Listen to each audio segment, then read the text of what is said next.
Welcome back, you sexy people. We're Testosterone. Me and Yeastie locking it down for your fantasy enjoyment. We're going to start right away. Kansas City at San Diego. Breaking down the matchups on the fantasy field. And Yeastie, Jesse's not with us. Yeastie, it's me and Yeastie here. I'm trying to sit in Jesse's spot.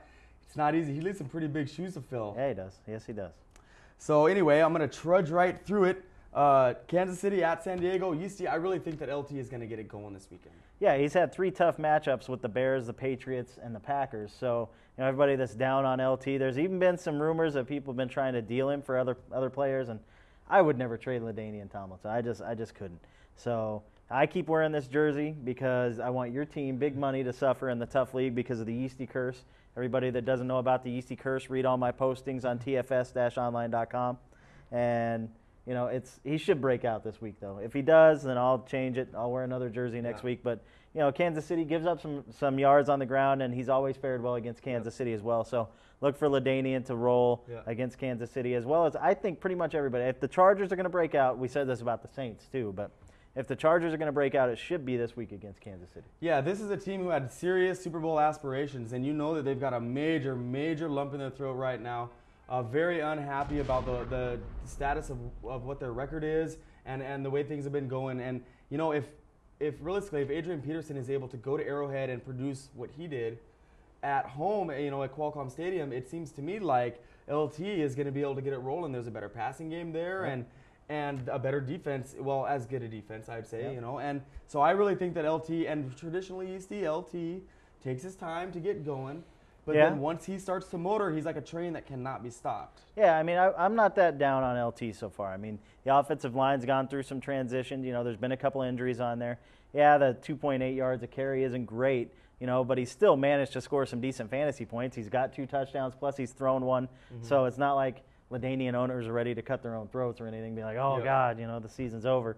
Steven Jackson owners can, they won't sympathize with LaDainian owners at all. But look for the entire Chargers team to get it going. Vincent Jackson, Antonio Gates, Phillip Rivers. All good starts. I think they're all good starts. If you're in a deep league where bye-week fill-ins are necessary, Craig Davis, who had a touchdown last week, could also perform well for you. Yeah, I'm also a believer in Larry Johnson getting 100 yards this weekend. I think that his style of running between the tackles really matches up well for what the Chiefs are going to want to do in getting him going in this game. I also really like Tony Gonzalez as far as in this matchup here. And then a real sneaky play is Dwayne Bowe, who looked great, and he's a nice, tall wide receiver who makes a really good red zone threat. So it's kind of a sneaky play for you in deeper leagues. Moving right along. Houston at Atlanta. You think that Matt Schaub might get a little revenge going here, Yeastie? Oh, I know Matt Schaub is pissed off right now. He was the guy that was supposed to take over when and if Michael Vick didn't work out for the Falcons. Bobby Petrino coming in. I know he wishes he had Matt Schaub. So he's going to go in against the wounded Falcons team. He doesn't have his weapons. He doesn't have Andre Johnson or Jacoby Jones, it looks like, this week. Look for Owen Daniels. Andre Davis is going to start for Houston as well. But Matt Schaub, he's going to have a bit of a chip on his shoulder this week, and I think he's going to perform pretty well. Yeah, it would be nice if Andre Johnson were to suit up, but I don't think that's going to happen. He's already out for this week. Yep. So everything seems to be falling apart consistently for the Falcons. D'Angelo Hall, having to be restrained from going after Bobby Petrino during last week's game. Several tirades a la Chris Carter on the sidelines. So it's very, very ugly down in the ATL. I would, steer away from any Falcons at all on the fantasy field. Another player looking to get revenge this weekend is going to be Jamal Lewis. His Cleveland Browns are at home against the Baltimore Ravens, and I really think this is going to be a dogfight.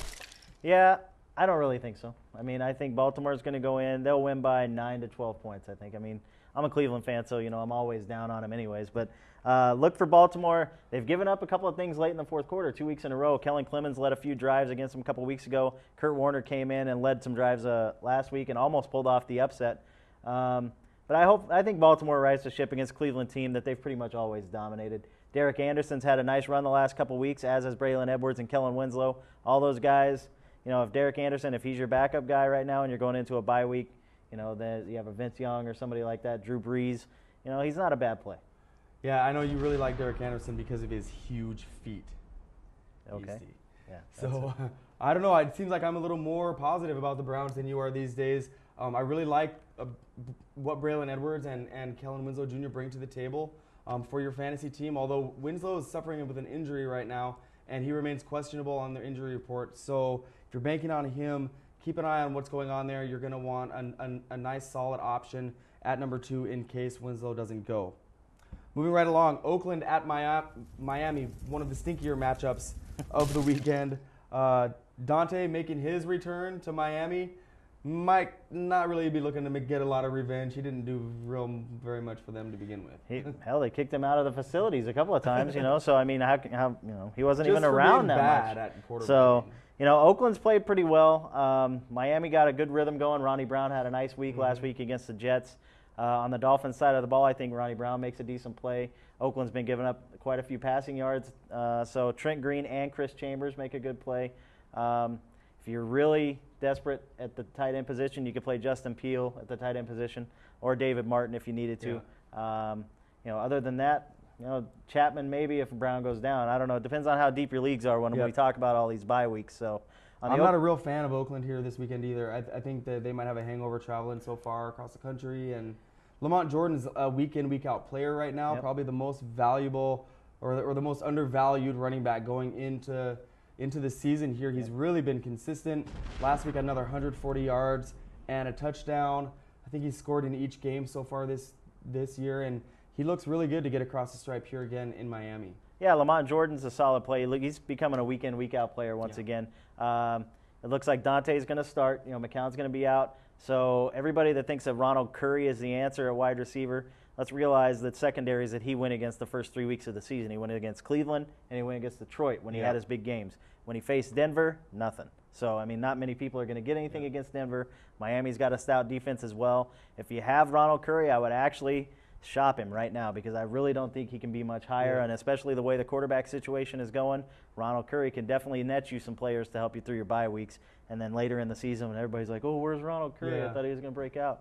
Then you're sitting there reaping the benefits. It almost seems like with the Raiders that you can't ever seem to tell which guy between Porter and Curry is going to get the love this week. Yeah, it's a pretty unsettled situation. I mean, they're both decent receivers in very deep leagues. You're going to want to go with those guys, but I think, as a sell high type of guy, I think Ronald Curry is definitely the guy right now. Yep. So that's this segment, and we'd love to have you join us again here. Coming up in just a few moments, we're going to break down some more matchups, so stay around.